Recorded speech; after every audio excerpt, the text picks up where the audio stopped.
Introduction of the today's keynote speaker. Her designation and organization is Auditor and Certification Cell in International Certification Services, Mumbai, India. Her academic qualification include Masterate Environmental Science from Mumbai University, PhD Chemical Science from School of Science, NMIMS University, and postdoctorate in IIT Mumbai. Her experience and expertise is 2.5 years of industrial experience as environmental officer at Metal India, Aquatic Industries, and Mahabal in Marine. 5 years of academic experience as an assistant professor at Somaiya University, Acharya Marathe College, and KC Engineering Mumbai University. Expertise in chemical science and environment. Her awards are DST, WOS, Women Scientist at Institute of Chemical Technology, Matunga, Mumbai. Best Research Project at State Level, Avishkar, Mumbai University for undergraduates. Now I request Ms. Dipti to continue this session. Over to you, ma'am.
Morning, everyone. Hope my voice is audible to everyone.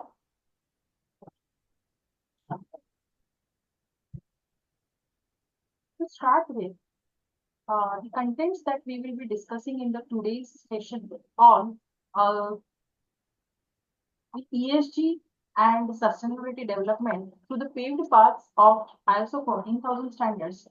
I would be taking you through the sustainability development and its goals, how we have the ESG and its framework, how ESG and sustainable development are connected, and also they are connected to the ISO 14000 standards. What is the role of sustainability goals with ESG reporting to the role of ISO 14000 standards? And then we will conclude. Looking at this pictures,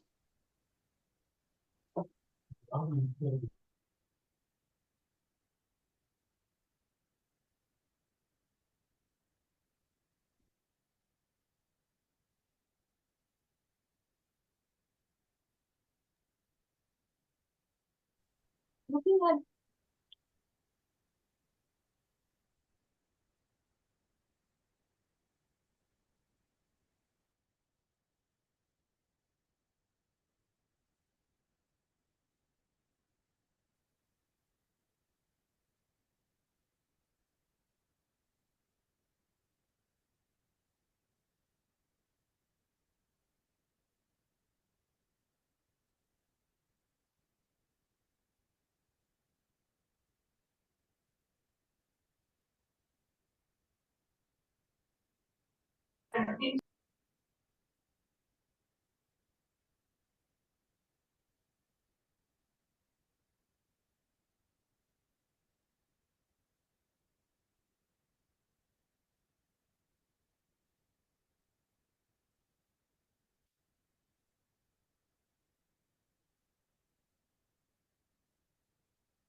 चिकट लागते चिकट चिकट लागते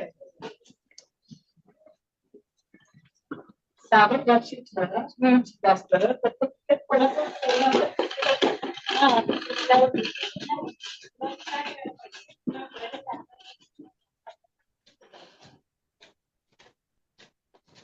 There is an image how the civilization of urbanization is. Humans have been clearing forests away to feed.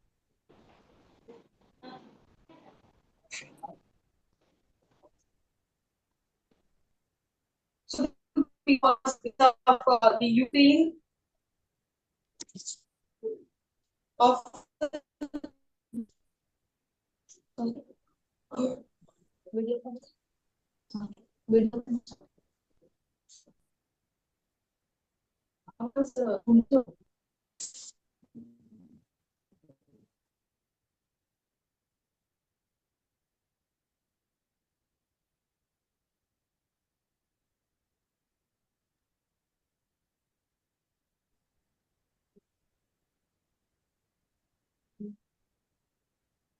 Human activities doesn't always expand relentlessly. So we can see that here, so we can see nature has that nature has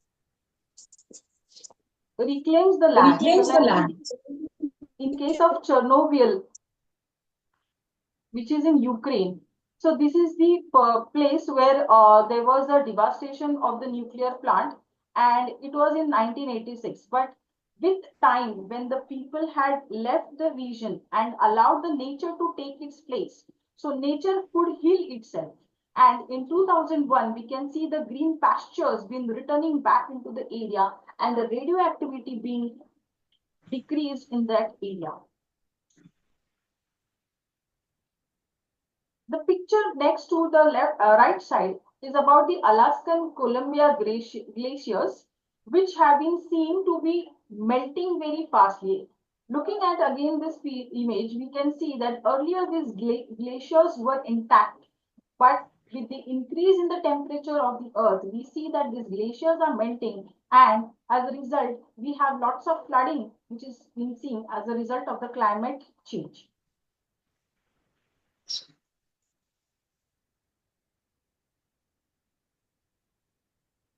Here is an image which has been published in the Nature publications, that is the Nature Communications, and has also been reported into the New York Times in 2019, which is telling that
so in the present image that we are seeing is the image of Mumbai, which is the coastal region of India, and it is seen in the it has been predicted by the scientists that the coastal region of India is been going to be flooded so much that it is going to be the historic downtown of the Mumbai's most renowned economic center of India. This is the result of the rise in the global temperatures. This has been communicated in the Nature's communication as well as been mentioned in the New York Times. The 13th image, which we see on the topmost of the right side, is the ozone layer that is being thin, but it was being also seen starting to heal. Now, the various images that we see, there are two types. We have the negative impact images, also we have the positive impact images. The negative impact images is talking about how human activities have been devastating the nature through its deforestation action, through the pollution of the air, pollution of the water, pollution of the soil. This has been creating a load on the energy demands, and there is a depletion of the natural resources wherein we also face something called as the energy crisis. But when these human activities are kept in check or kept in control, or when there is no human activity, we see that nature is able to heal itself. This picture in the NASA Earth Laboratory, which is of 1979, showing that the thick ozone layer, which has started thinning due to the release of CFC, that is the chlorofluorocarbons, which are being used in the refrigerants and coolants. So once it was being put into the Montreal protocols and been addressed that CFCs needs to be removed and they should be less used as refrigerants. The impact was seen by 2013. Scientists have reported that the cover of ozone has started healing back, and we have back again the ozone layer, which is expected to recover to its 18th year, which will be as thick as it was. Officially, because of the consequences of this climate change and global warming, we have seen that 2023 was recorded as the world's warmest year.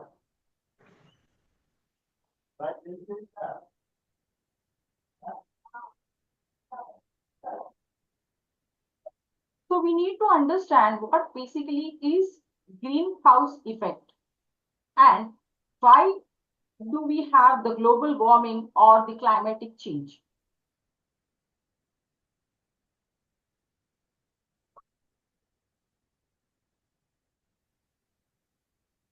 This is a This is how the sun energy is reflected on the earth.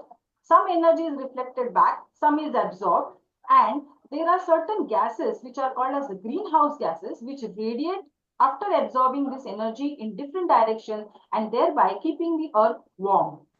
This effect is called as greenhouse effect.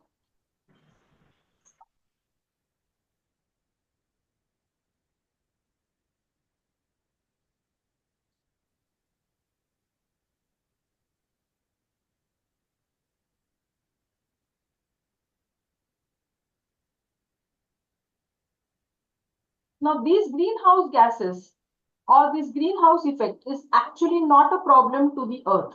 It is not a problem to the humans because it is actually helping us keep the earth's atmosphere and make it bearable for us. But when this concentration of the greenhouse gases, those are the hydrofluorocarbons, the perfluorocarbons, the hexafluorals, the nitrogen fluorides, nitrogen oxides, carbon dioxide, and methanes.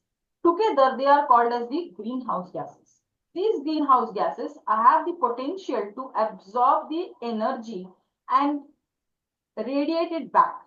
When the concentration of these gases are high, the global warming is initiated.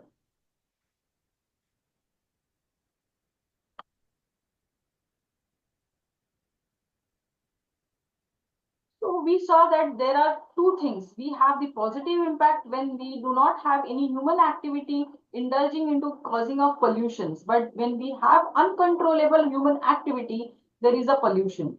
So what initiatives need to be taken to abate such kind of pollution? So there are international initiatives. These international initiatives are in the form of agreements. These agreements are nothing but international agreements. So they are in a broader sense, including wide range of international collaborations. It can also be used more specifically to describe initiatives that are less formal than conventions or treaties and often deal with narrow range of subjects. In short terms, international agreements are formal agreements between two or more countries or between states and international organizations. They are governed by the international laws and can cover a wide range of topics, including human rights, environmental matters, peace, defense, territorial boundaries, and law enforcement.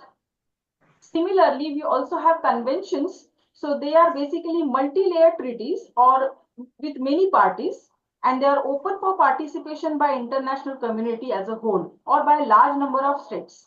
The conventions become legal binding to the states that sign up and ratify it. A treaty similarly is like it embraces all the agreements with the binding in the international law. Treaties are intended to create legal rights and duties, and declarations are something like they are aspiring rather than creating a binding obligations. Protocols are the supplementary documents that are adding details or detailed rights and obligations to the conventions or a treaty.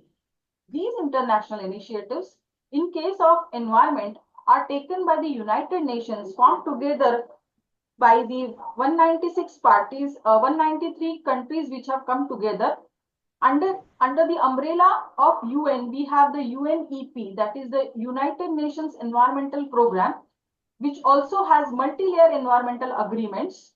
And this high-level political forums develops policies for sustainable development. We also have commissions on sustainable development, which is called as the CSDs. There are also intergovernmental panel on climate change, which is also called as the IPCC. These are the bodies which monitor these or are involved in the agreements, conventions, treaties, and the protocols. As we saw that there was a lots of environmental pollution. So in the agreements like the Paris Agreement and the Kyoto Protocols, earlier to it, there was a declaration of United Nations Conference on Human Environment, which took place in 1972, in which it was addressed that we need to take action against the polluter or the country which is creating the pollution, thus framing the word the polluter pays.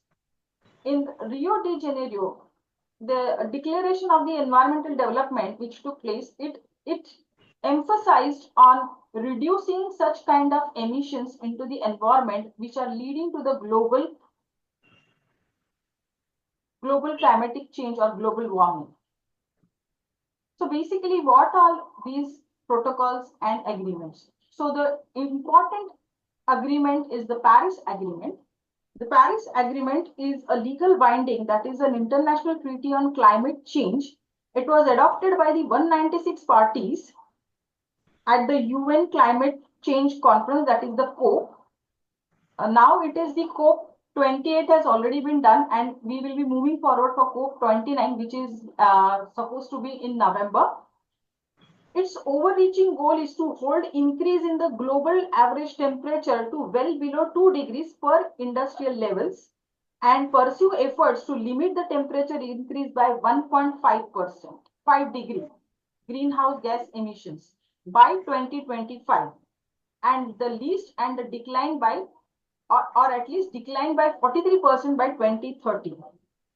But it has been seen by the by the panel of the climate change that the threshold of risk of several climate change impacts will be so higher that it will be impacting more frequent several droughts and heat waves and rainfall. Therefore, this Paris Agreement has become a landmark in building agreements, bringing all nations together to combat climate change and adapt to itself by fixing the upper limit of the greenhouse gas emissions to 1.5 degrees. Implementation of the Paris Agreement requires economic and social transformations. So these are based, these are best available sciences. These are based on the best available sciences, and it's a 5-year cycle of increasing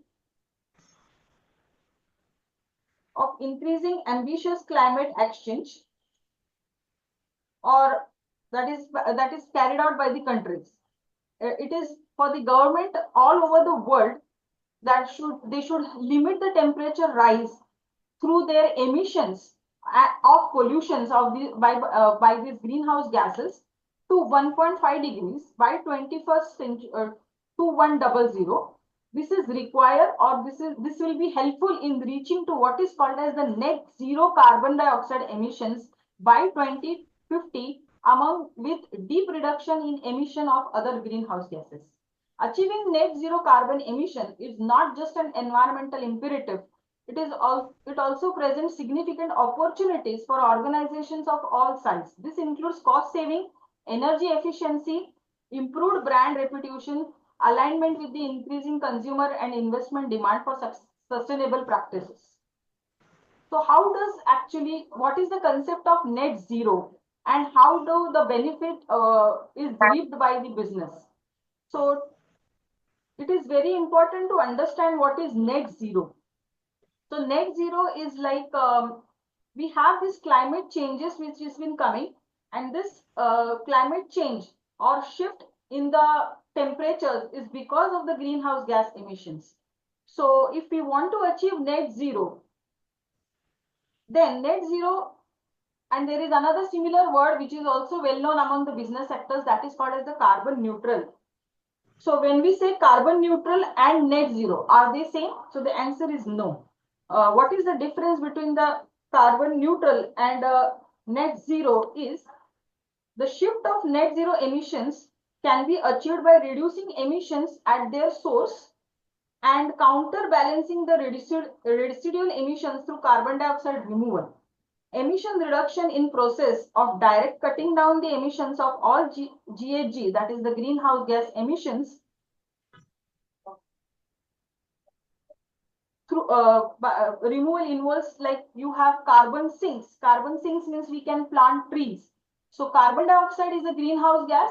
So if we want to achieve the removal of it, so what we can do is we can do tree plantation, because we have done lots of deforestation. So there is no sink available for this carbon dioxide, which is excess amount can be taken up. And as we all know that photosynthesis is a process of trees wherein carbon dioxide is taken up and oxygen is given out.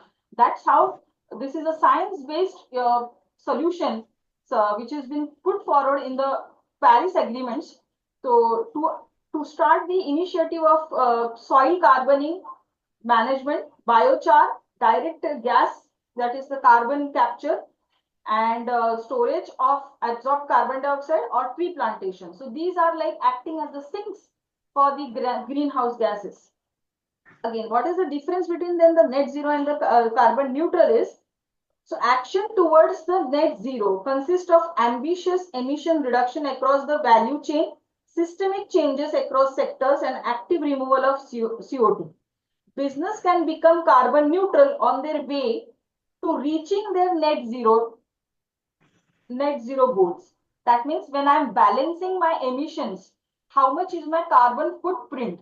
What is a carbon footprint? The carbon footprint is the evaluation of how much of carbon dioxide is, or the greenhouse gas emissions are being released from the different processes, the products and the activities of an individual, of an organization. If we understand and we are able to calculate this, we can definitely decide the time frame to remove this into the sinks. So in the process of doing the reduction, we are trying to understand how much we have emitted and how much we need to remove. So this balance is called as carbon neutral, whereas the process of when we are starting the carbon neutral, we end up in something called as the net carbon zero or net emission zero. Both factors are there. So coming to this, we are to introduce another initiative that is at the international level to combat or to mitigate the greenhouse gases, that is the Kyoto Protocols. The Kyoto Protocols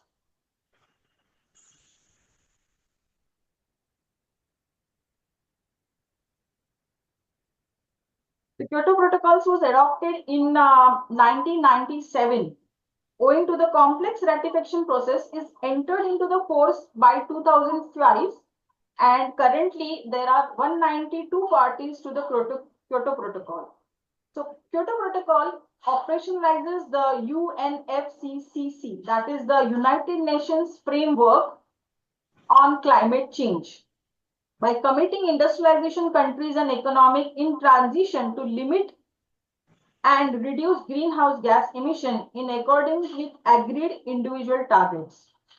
The convention itself asks the countries to adopt policies and measure on mitigations and to report periodically.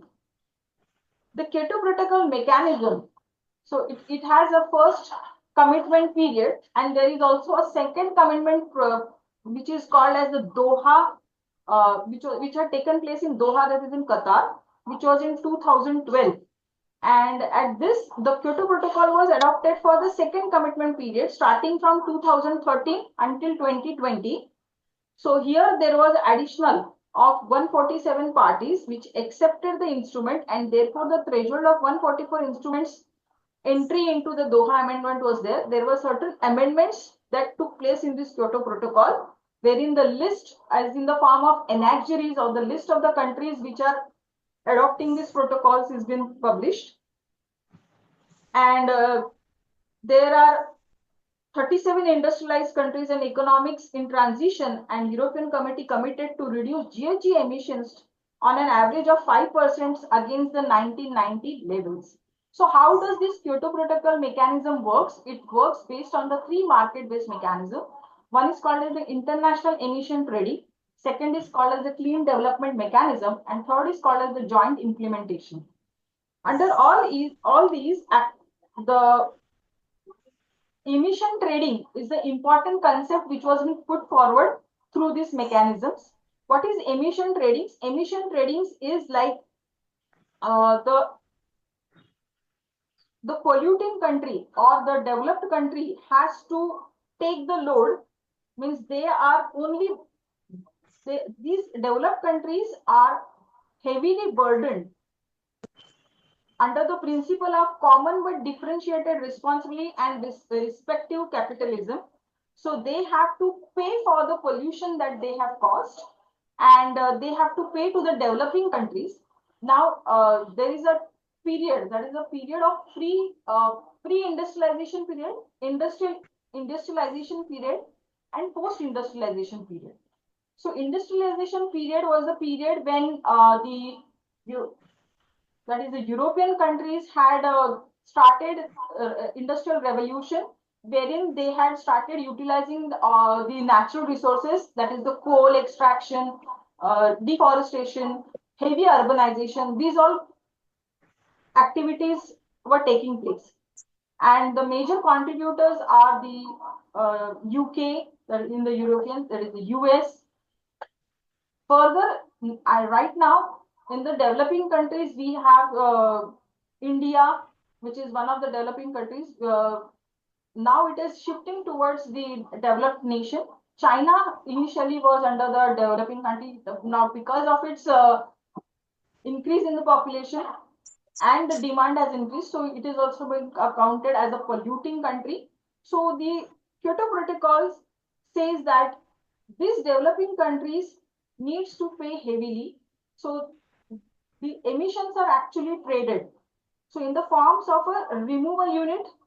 So that is the removal units, means you have the land use change and forestry, or there is a technology development which is taking place, and this technology due diligence can be done from the developed country to the developed country to the developing country, and the developed country pays for this mechanism to be installed. They trade whatever the excess emissions that has been occurring in the form of resource development and utilizing the reduced emissions of this country. But it was seen that the CDM, that is the Clean Development Mechanism, though it was successful in its initial phase, in 2012, the CDM project failed heavily due to the carbon panic, majorly because of the Japanese government and the European nations, because they were unable to trade. The Japanese denied the trade of emissions, and the Europeans wanted to misuse the emission tradings, and that's how it led to the clean development mechanism failure. Whereas the joint implementation offers parties a flexible and a cost-efficient means to fulfill a part of their Kyoto commitment, while the host party benefits from the foreign investment and the technology transfer. So here we come with the understanding that in 2015, it was an urgent need that came to understood that there should be development. Development cannot be halted, but this development cannot be at the cost of the environment. So when there is a development which meets the needs of the present without compromising the ability of the future generations to meet their own needs, such a development will lead to a sustainable development. So a sustainable development is what been framed, and the sustainable development supports what is called as the circular economy. To understand sustainable development and circular economy, In 2015, Sustainable Development Goals were given by the United Nations member states. So these are the goals which have the agenda by 2030. So the first is the poverty, second is zero hunger, third is good health and well-being, fourth is quality education, fifth is gender equality, sixth is clean water and sanitization, seventh is affordable and clean energy, eighth is decent work and economic growth, ninth being the industry, innovation and infrastructure, a reduction of inequalities is 10th, 7th is 11th is sustainability and communities. Responsible consumption and production is 12th. Climate action, which was the major one, is 13th, and 14th is the life below water, that is for the ecosystem and the biodiversity loss, which was been seen because of the environmental pollution, that is mainly the climate change, the temperature change. So there were loss of certain fishes which couldn't adapt themselves to the change in the temperature. So life on land, that is another 15th one. 16th one is peace, justice and strong institutions, and 17th is partnership for the goals.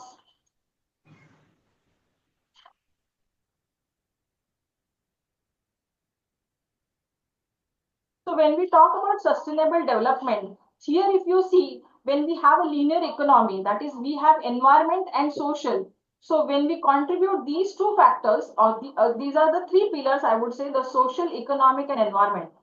When we have just two pillars, or like environment and social, we have something called as a merging of variable conditions which we can create. When we have economic and social, we have equitability which is available for us. And when we have environment and economics, what happens is we get the viability in our economics. So these are called as the linear economy. But when we put these three together and we get an interaction or the intersection of the three, that is equitable, variable and viable, what we get is actually circular economy leading to a sustainable development. So here the environmental sustainability means whatever resources we have, understanding them and their consumptions to be managed. So here the materiality comes into the picture. So we have the how much of extraction of the minerals and the resources we need to take into picture, so that we do not take the share of our future generations. Now, economic sustainability means the business and the country uses its resources efficiently because they are responsible for the operation. So they are doing it in a sustainable manner. So there is operational profit, but not at the cost of the environment. Similarly, social sustainability means the ability of the society or the social system to persistently achieve good social well-being. Achieving social sustainability surely ensures that the country is having a good social well-being. So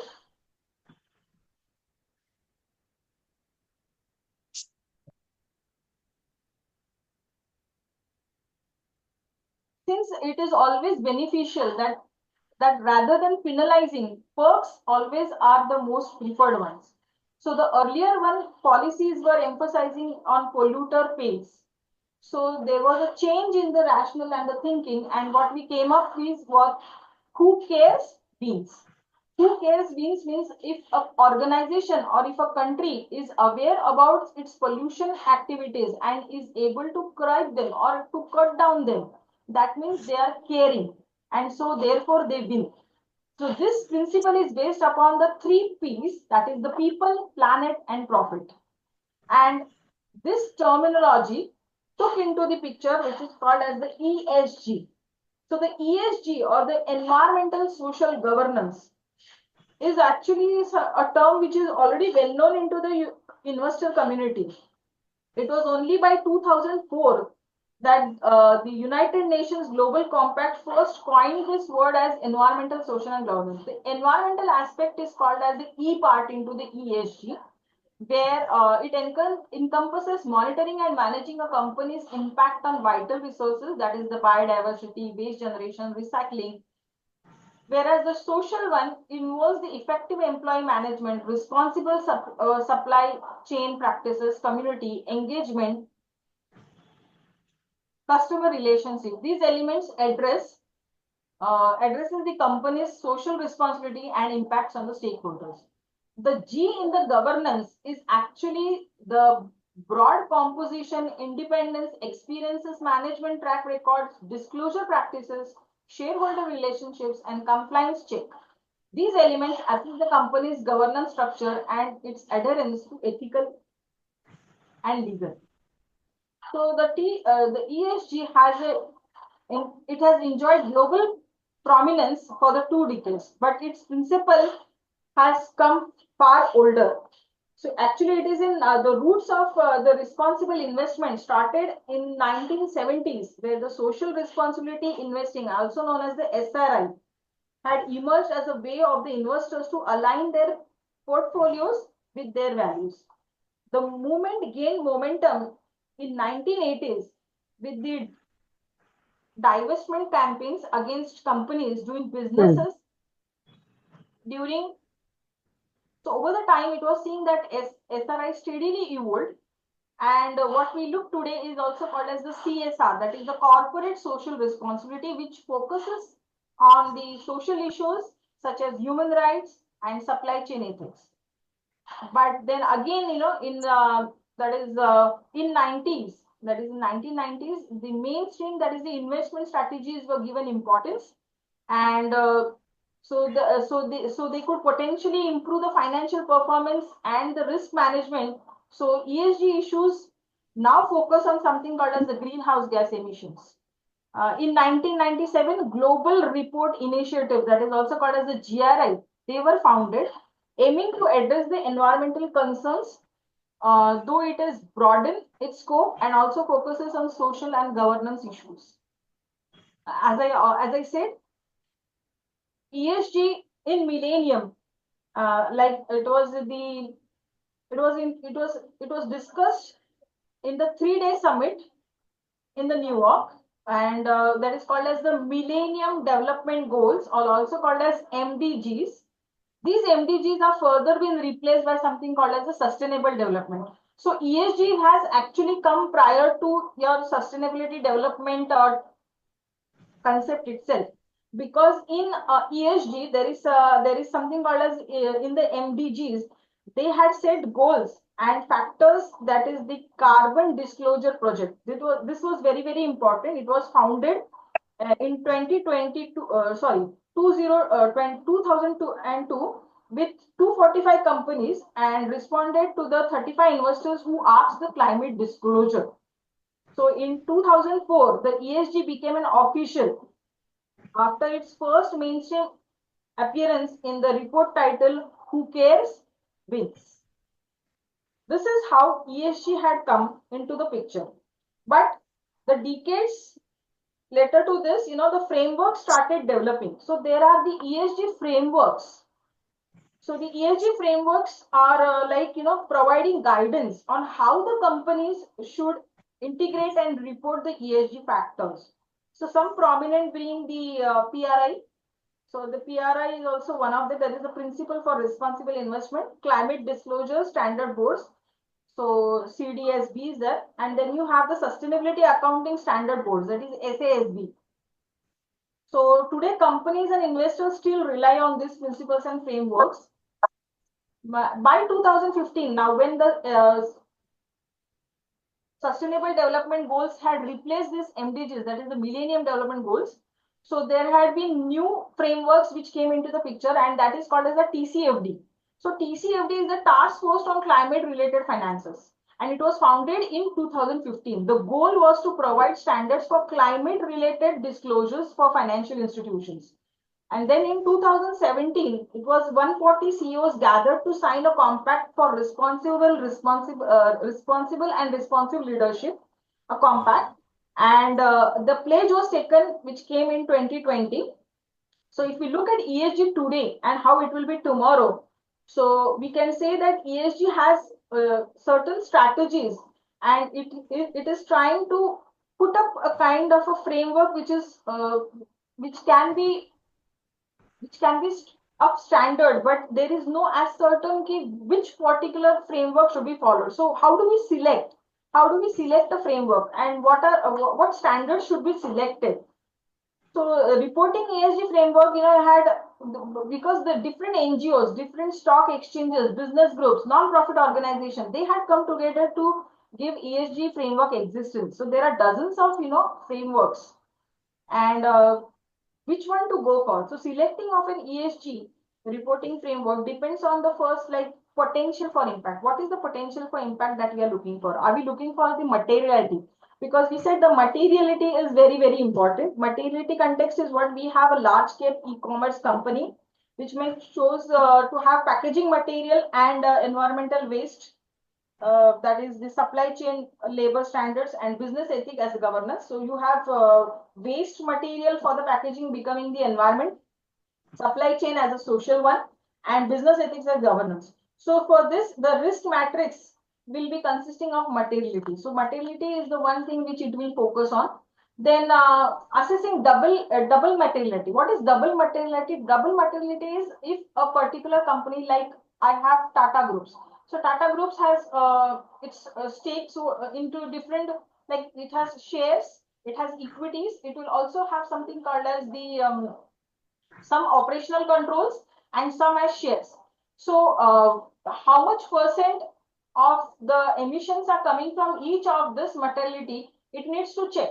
It should not be that where it is having operational control, there also it is contributing to the emissions, as well as in the shares where where there is no control on the operations, but still they are accounting for its emissions. So such kind of things are taken care into assessing the double materiality. So materiality is, we have the emission data. So this data which has been coming from which particular area or the matrix, and assessing the matrix, that is the whether it is the equities, either equities a share or operational control of the organization, that has to be taken into picture, because this is going to create an impact and influence, and this is how the supply chain is affected. So this kind of first thing is important, is we consider for ESG reporting framework what kind of materiality we are looking for. Then what is the stakeholder expecting? This is also important when we have to consider the reporting in ESG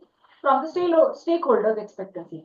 So in such case, if the stakeholders are looking for the ESG framework for investment, so either they are investors or they are boards or they are insurances and they are creditors, so they may prefer to use the framework of SASB, that is the Sustainability Accounting Standard Boards, or we also have the National Greenhouse and Energy Reporting.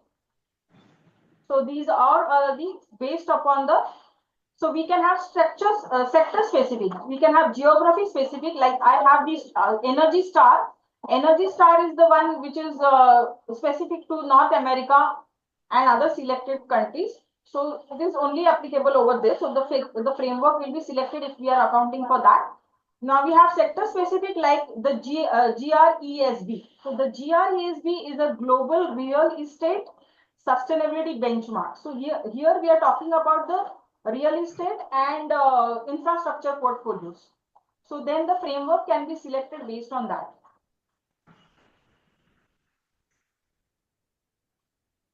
Now we can also have a benchmark frameworks like the CDPs, as we said. Now CDPs are benchmark because for companies to provide environmental information to their stakeholders, including investors, employees, and customers, covering environmental governance, policy, risk, and opportunity management, environmental targets and strategies are the important things, because they will provide the scenario analysis. So I'll just explain how it works. So how CDP works is, CDP is like it gives a questionnaire on the topic of climate change, water, forest, each of which has a score using different methodologies. So each questionnaire includes general questions alongside sector specific questions that are aimed at high impact sector. The scoring of the CDP questionnaire is conducted by the accredited scoring partners. That's how the CDP works. Similarly, we also have the GRESB and the TCFD, which works similarly. but in different frameworks. Now the question here after moving is like, are the sustainable development goals and ESG goals the same? And like, what is the difference if we have to make out of them? So global accepted are the standard, that is the sustainable development goals, which have an agenda of by 2030. So they have clearly defined 17 goals. They have 169 targets and 231 detailed indicators and accompanying metadata. So it implies basically to everyone, including individuals and not just countries or companies. But if we look at ESG, so there is no global definition or a framework for ESG. So in general, it emphasizes the importance of ESG, that is the environment, social and governance sectors, or for corporate management and growth. But as well, there is no standard matrix or to calculate or presentation of the ESG matrix. So it is basically for the businesses and the companies.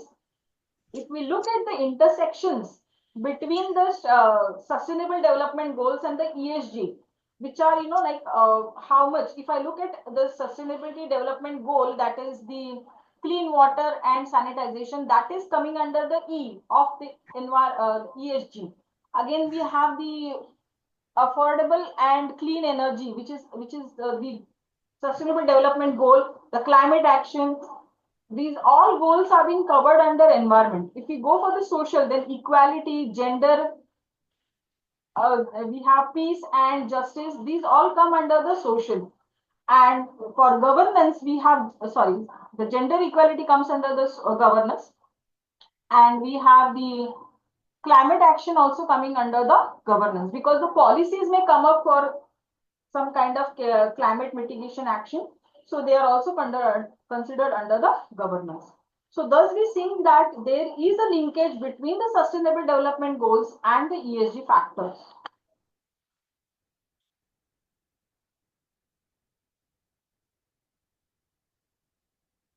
The question here is, are there actually any standards for the ESG reporting? Are ESG reporting just based on these frameworks which are not very standardized? Do we need?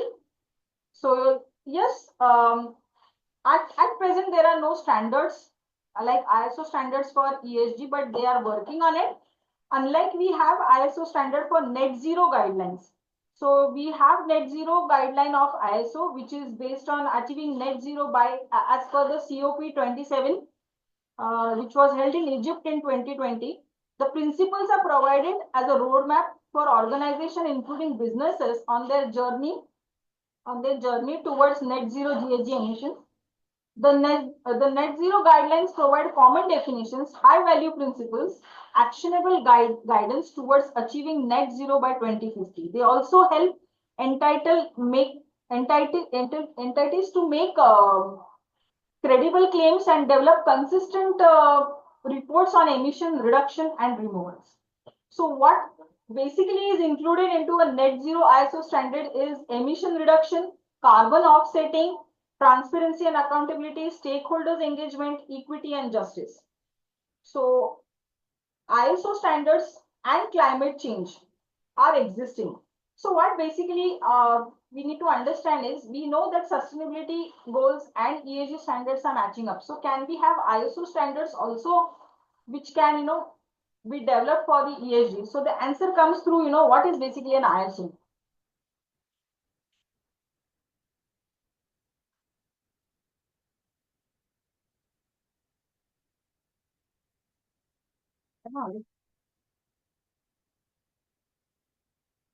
So ISO story means it all started in 1946 with 65 delegates from 25 countries meet to discuss the future of international standards. In 1947, ISO officially came into existence with 67 technical committees, and this photo is of the founders of ISO in 1946. Slowly, as the ISO started developing, it released its first standard, and successively in 1971, ISO creates its first two technical committees in the environment field, that is air and water quality. Today, these committees have been joined by other groups of environmental experts, and they're focusing on other environmental management and renewable energies. So looking at this further, in 1996, the first ISO 14001 came into the existence, and which is updated, and now we have the latest version, that is of third edition, that is of 2015.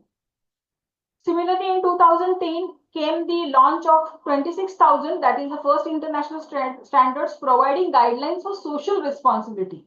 So this can definitely help us in when we are considering the frameworks for the ESG reporting. As a social responsibility has become everyday part of the business, so ISO 26,000 has established itself as a goal embark benchmark for organizations that care about their impacts and wider society. In 2011, ISO had given the energy management standards, which is launched to provide public and private sectors and organizations with management strategies to increase energy efficiency, reducing cost, and improving energy performance. Later on, we also have the ISO published international standards for health and safety, which is the ISO 4501, and we have the London Declaration, that is what we say the anti-net zero goals, which are, we need to approaching the climate exchange. So we approach to climate exchange and advance international work to attain net zero goals. To attain net zero goals, there is a London Declaration which has taken place in 2021.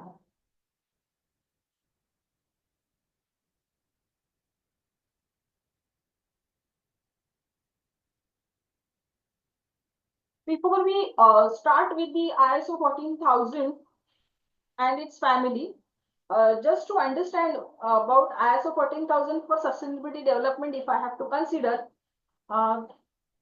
we can look at this standards, which is the first under the umbrella of 14000. We have environmental management systems, that is ISO 14001, that is 2025, that is 2015. Then we have environmental auditing and related environmental investigator, environmental labeling, environmental performance evaluation, life cycle assessment, GHG, and climate change. So under each we have different standards. Like we can say, if we have to consider business practices, so ISO 14001, an international standard for environmental management system like EMS, and ESG refers to the environment, social governance factors that are increasingly important for the business and investors. So definitely ISO 14001 can play a significant role in supporting organization, not just in their ESG initiatives, but also to help get the sustainable development or attain the goal of sustainable development. Now, when we talk about the environment, so compliance with regulations, when we consider compliance with regulation, that comes under the ESG E, that is the environment. So ISO 14001 again helps the organizations to identify and comply with the relevant environmental regulations. So this contributions to good governance and risk management are important to address the environment factor in the ESG. Again, resource efficiency is another one which we can consider, like implementing, if an organization goes for implementing ISO 14001, then it encourages the efficient use of resources, like reducing the waste, minimization of environmental impact. This aligns with the environmental sustainability goal. Similarly, if in the ESG we have to talk about the social. So to talk about the social, the stakeholders engagement is another thing which is important, and ISO 14001 again emphasizes the stakeholders engagement, including employee and the local communities. This engagement can contribute through positive social impacts, and that's how it can contribute to the social factor of the ESG. Employee awareness is another one thing which is implemented, which is done by implementing of ISO 14001. So organizations raise their awareness among the employees about environmental issues, fostering a culture of responsibility and social consciousness. Now, when we talk about the G factor in the governance of the ESG, risk management, leadership commitment, reporting and transparency, these all are coming under the governance. How ISO 14000 helps? It identifies and manages the environmental risk, contributing to the overall governance practice. And it also has standards for top management commitment to environmental management, demonstrating strong governance and commitment to the sustainability practices. So as we said, reporting and transparency, we have support the development of environmental performance indicator and matrix. So these are integrated with the ESG reporting, enhancing the transparency for the investors and the stakeholders. Triple bottom line approach. The triple bottom line approach means considering economic, environmental, and social aspect. This is the holistic perspective which is aligned with the ESG framework. So continuous improvement, which is the most important part of the ISO 14001, which encourages the organizations to consider environmental impact to the product and service life cycle. This approach aligns with the ESG principle for sustainable development and responsible business practices. Finally, brand reputation. Brand reputation and supply chain management can also be considered as ISO 14001 certification can enhance their brand reputation by demonstrating a commitment to environment responsibility, which is a positive factor for the ESG valuation. So overall, we can see that yes, there is definitely a linkage between the ISO 14000, the ESG, and the sustainability development goals.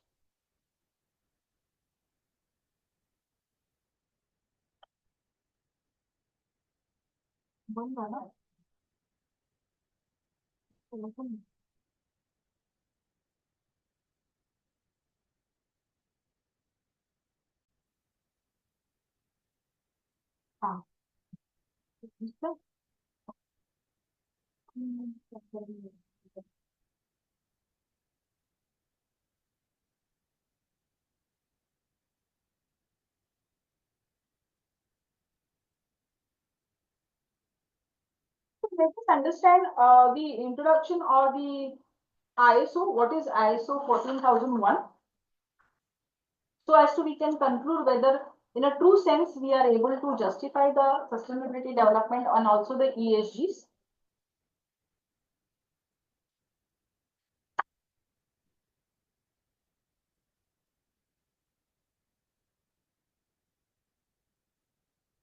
So this is a visible. So what ISO says is anything from making a product to managing a process. So the ISO way, we can actually say that in the earlier slide, whatever kind of environmental problems or the what we can say is the real world solution, real world problems that we had seen. What we need today is a practical solution. So this practical solution can be met through the ISO way, through its model, that is the ISO 14000 model, which is based on the act, plan, do, check. So this plan, do, check and act, this is also called as PDCA. This PDCA model, how it helps is, if for example, under the environmental management system implementation, I have a standard which is called as the 14050. This 14050 2009 is the environmental management vocabulary. So this gives me a vocabulary that is the environmental management system implementation. If I need some vocabularies in it. Then I also have 14001 2004, that is the environmental management system requirements with guidance for use. So this also comes under the plan. That is the plan activity. Now here in the picture we can see that under the plan we have the ISO 14040.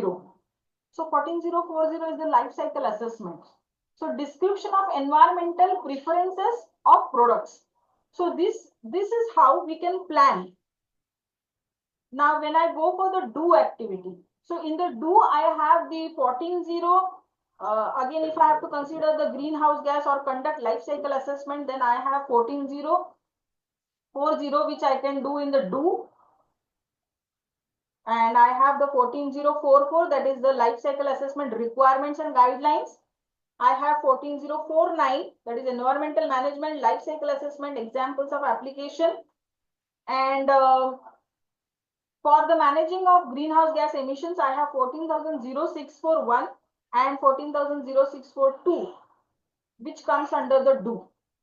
Under the checklist for evaluating of greenhouse gas emissions, if I have to consider, then I will have the ISO 14063, which is the greenhouse gas specifications with guidelines for validation and verification of the greenhouse gas assertion, along with ISO 19011. So 19011 is the guidelines for quality and environmental management systems auditing. So this comes under the check activity. And if I go under the act activity, which is the process in the PDCA model of ISO 14000, then I have the 14021, which is environmental labels and declaration, self-declaration environmental claims, type 2 environmental labels. So I can have 14020 series. So this 14020 series of 2000 is environmental labels and declaration general principles, if I have to consider. Then I have 14066 and 14065, which comes under the check when I'm considering the greenhouse gas emissions. So under the act process, I have the 14063, which will come as the environmental management communication guidelines and examples.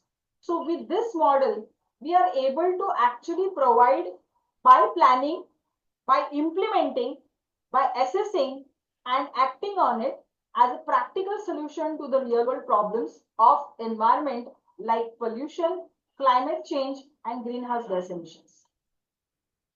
So if we have to check on how we are able to achieve this, is like we were considering, is there any role of ISO 14000 with the sustainable development and ESG?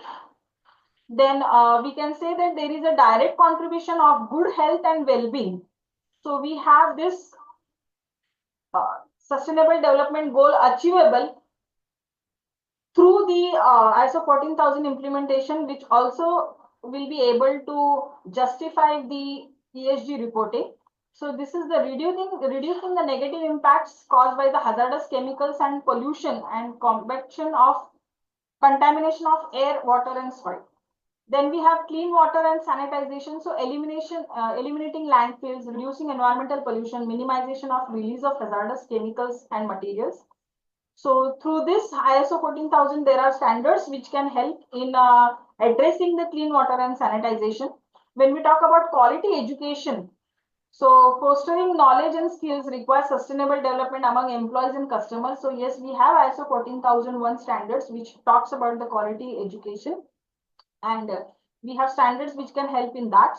So responsible consumption and production, climate actions, as I said, 14064 is the greenhouse gas emission standards. Then we have affordable and clean energy, again, which can be a part of our ISO 14064. So industry and innovation and infrastructure. Then we have the life cycle assessment, which is taking place if I deploying some kind of green technology. So whether the cradle to gate or cradle to grave, this analysis for the product which is to be there. If it is really worth investing into such a product, which we claim to be of an environment importance, then ISO 14000 can definitely help us in this by using in implementing ISO 14067 over there. But indirectly also there are some contribution of the ISO 14000 standards to no poverty. That is by minimizing and adapting to the consequences of the climate change, reducing the negative social impacts of the extreme weather events, and zero hunger, helping to preserve ecosystem functions, so biodiversity, so life below water, so avoiding water pollution, sustainability cities and communities, engaging political sustainability involvements, promoting initiatives in civil society, setting up an example through employee conduct and action, buying from local suppliers. So this is like catering into it. Decent work and economic growth. So decoupling economic growth and resource consumption, life on land, partnership for the goals. These are all indirect sustainable development goals, which are also been covered by the ISO 14,000. Somehow, at present, we can see that direct, indirect, there is no much contribution to the sustainable development goals, that is 5, 10, and 16.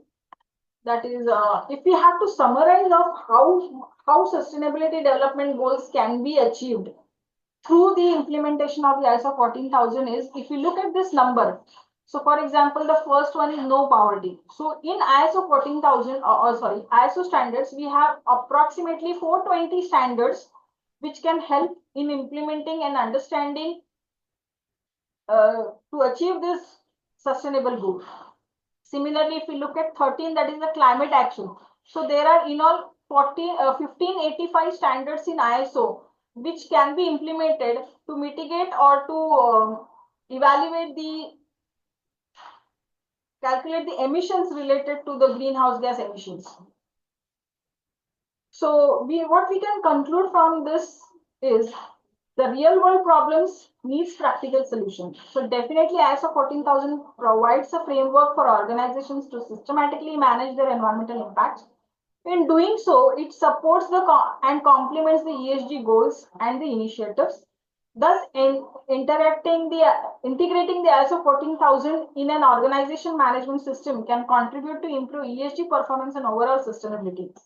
The beauty of ISO 14,000 is that if we have ISO 14,000 clubbed with ISO 9,000, then they are called as the integrated system, integrated standards. So these integrated systems can also be helpful in improving the ESG performance and overall sustainability. The ISO standards play a pivotal role in accelerating climate action through sustainable practices. These standards empower organizations to decarbonize their business models, improve the greenhouse gas footprint of products and services, and navigate the transition to green economy. They guide societies and economic actors in mitigating climate impacts and adapting the changes of environmental conditions. So these are the references. If anyone wants to have a deep dive into ESG or the sustainability development goals, which I was not able to cover today because of the time restrictions, as well as even the standards required for each of them. Latest, the ISO are taking an initiative to have a standard for the ESG. So it is developing under the WDIWA 48.2, that is environmental social governance and practices. It is at present ISO is developing an international workshop agreement, that is what is IWA, for embedding ESG into the culture of an organization. So does ISO for ESG is their standard? The current answer is no, but they are making an effort so that there can be an ESG proper strategy. Then through an extensive portfolio of the standard, ISO can help those enterprises striving to keep one step ahead in legislative regulations and social change. And this high level international structure will definitely help manage ESG performance as well as measure the report into within existing disclosure frameworks. So the frameworks which are already available, they can be measured to ensure consistency, compatibility, comparability, and reliability of the ESG reporting, and practical goals are achieved. That is overall globally. So ESG guidelines are intended to be complementary and interportable within the existing voluntary and regulatory frameworks of reporting. The frameworks which are regulatory and voluntary one, we have seen all those examples. So that is what we can say about how ESG and ISO are interlinked, and how ISO are playing role.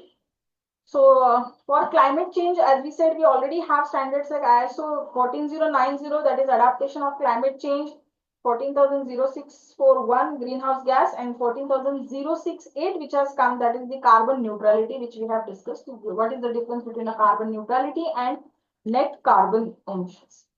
Another thing, for sustainable development, we have already seen that there are lots of standards which are already meeting the goals of sustainable development. With this, I would like to thank my audience.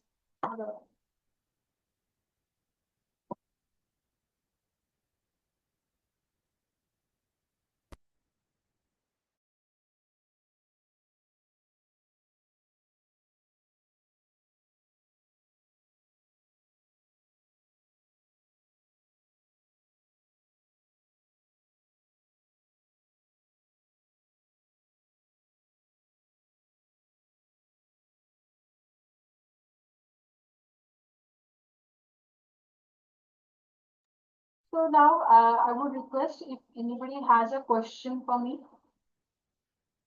So we have one question in the chat box. How does implementing ISO 40000 support an organization's overall ESG strategy? So we have already answered this into the presentation. I would like to show it again. Is my screen visible?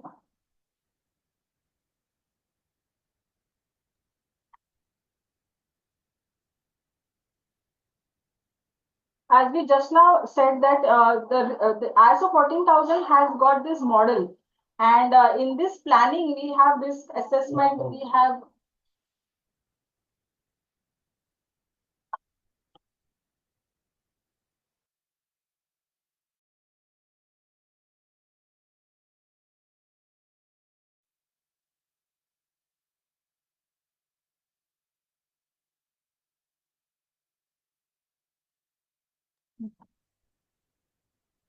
am I audible?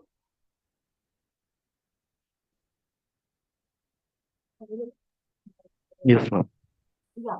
So in this model, we, as I explained, that if there is some compliance and regulations, then this comes under the factor of E of ESG and resource efficiency. So as discussed, we have this two which is encouraged by ISO 14001, that is efficient use of resources, reducing of waste, and minimization of environmental impact.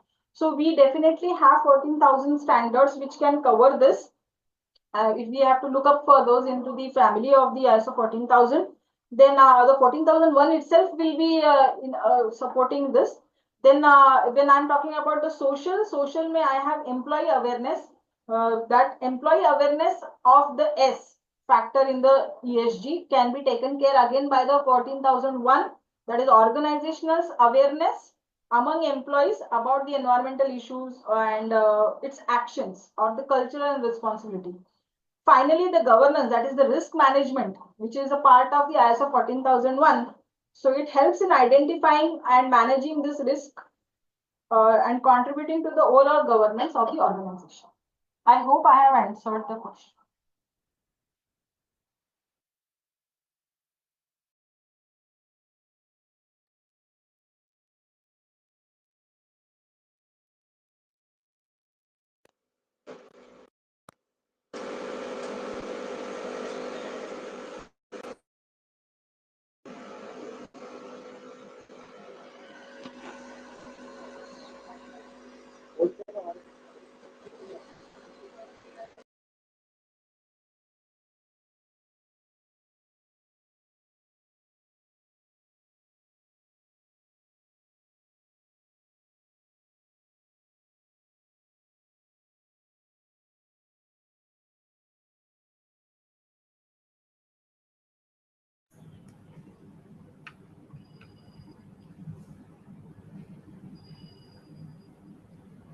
Can I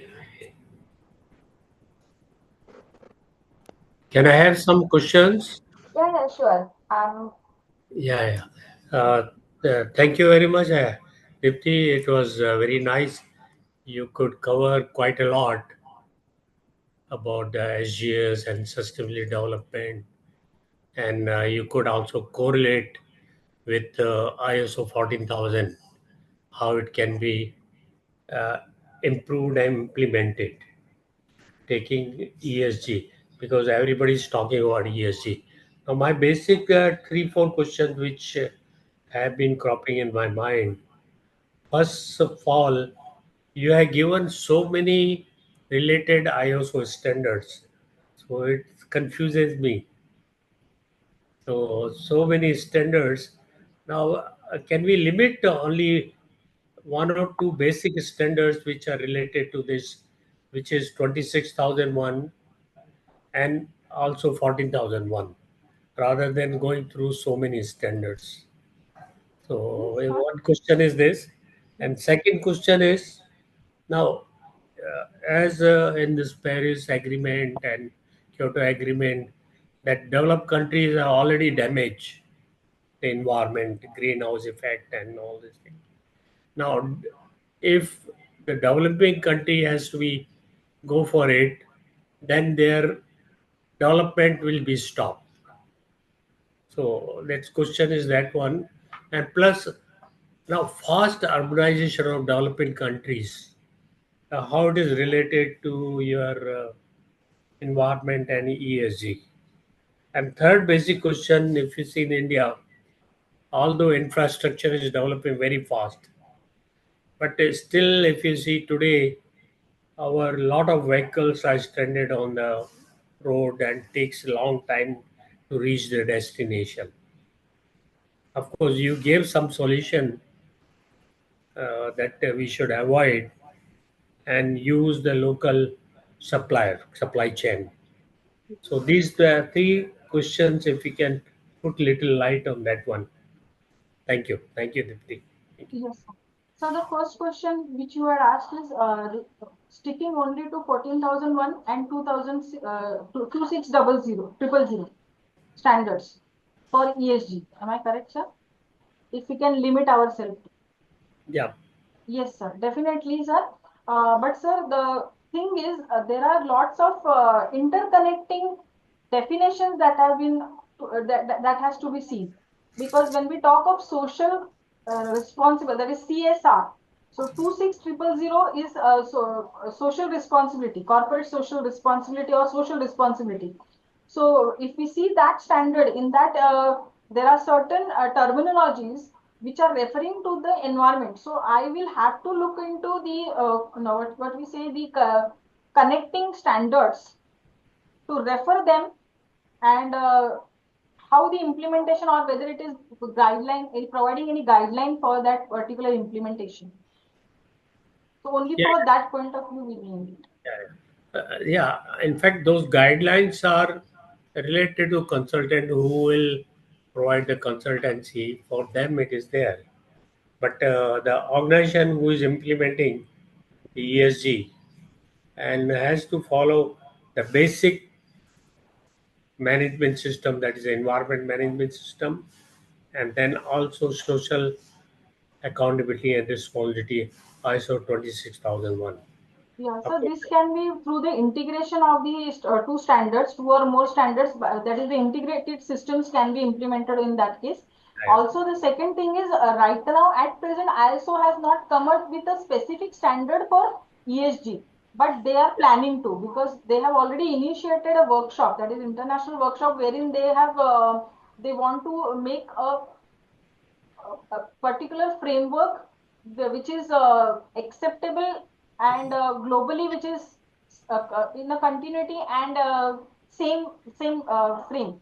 So in such a way that framework can be acceptable by all organizations. Right now the frameworks are segregated and there are many other factors which depends for the selection of the frameworks. yeah. So yes, ISO is making an effort to bring everything under one umbrella. Okay. Thank you. Thank So your second question was related to the you. infrastructure. Urbanization. Yeah, urbanization. That is the infrastructure development is there, and the developing countries are only being penalized. Right, sir? Yeah. But So it should not stop their development. how you relate that because urbanization there's a lot of deforestation takes place. Yeah. Sir, actually, this emission trading, the concept which was being discussed under the Kyoto protocols and the Paris agreements. So this emission tradings made there is called as the CDM, that is the mechanism which has been there, clean development mechanism. There is facility for the developing and the developed country to come together, and the funds are distributed in such a way that the developing country, if they are providing funds, the developed country is providing funds, but the developing country can have the technology transfer and help in mitigating or reducing the emissions of the developed countries through its technology transfer and due diligence. So it's like they become dependent on each other rather than just one penalizing. Sir, have I answered your question correctly? Yeah, thank you, thank you. And so last question, which you were talking about this infrastructure development and the traffic issues. So definitely it is through the environmental awareness to the public that taking public transportation is far more better, wherein we can have lesser vehicles that will also reduce in the traffic conjunctions also and the emissions which is occurring from the vehicles. So this is one, that is the environmental awareness that can be looked upon. But have I again answered it correctly or the question was something? Yeah, yeah. And another thing that public transport has to improve so that people don't use their own personal transport Yes. to. So there the energy factor can come into the picture, because at present there is lots of energy that is a fuel consumption dependency. But when the electricity, that is again how they are going to generate that electricity to run the vehicles. So if such kind of green initiatives are coming up, then people might consider going or reducing the number of vehicles and taking up the public transportations.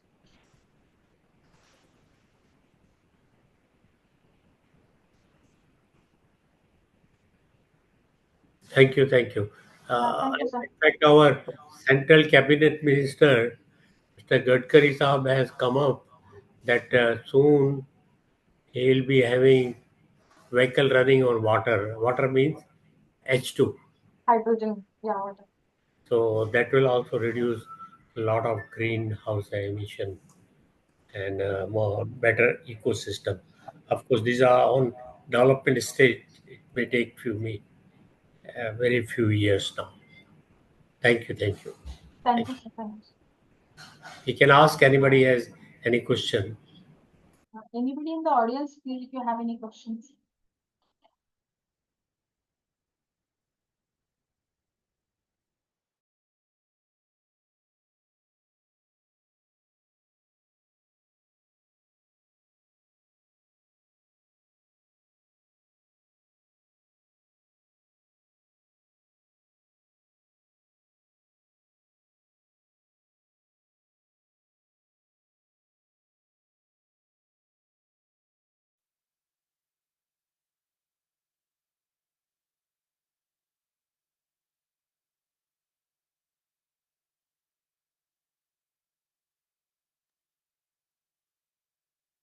If there are no more questions, we can continue with the sessions. It was a nice presentation with the detailed explanation. Now, ICS is pleased to provide you all its research and development integrated management system, that is QMS, EMS, and QoHSAS. Excellence in education management. ISO made easy in Gujarati, Marathi, Telugu, and Hindi.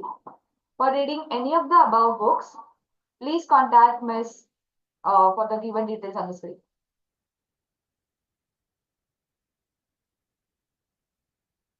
You can fill a feedback form. Please register on the www.sadgunsen.org and go in, log in, give your feedback.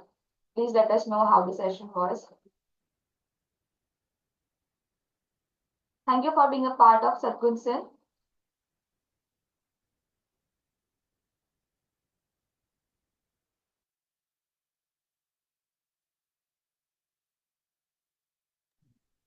Okay, now we are closing this session.